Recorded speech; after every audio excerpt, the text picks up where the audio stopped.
আসসালামু আলাইকুম ওয়া রাহমাতুল্লাহি ওয়া বারাকাতুহু। আমাকে আজকের এই জনসমুদ্রকে শান্ত করার জন্য বলা হয়েছে। আমি জানি না আপনারা কি শান্ত হবেন না অশান্ত হয়ে যাবেন।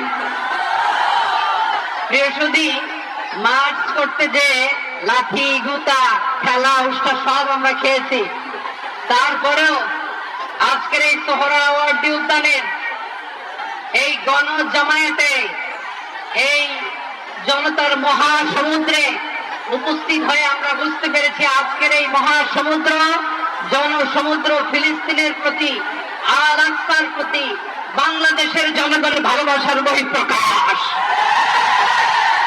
ভৌগোলিকভাবে আমরা ফিলিস্তিন থেকে অনেক দূরে হতে পারি, কিন্তু আজকের এই জনসমুদ্র প্রমাণ করে আমাদের এক একজনের হৃদয়ে বুকের ভিতরে বাস করে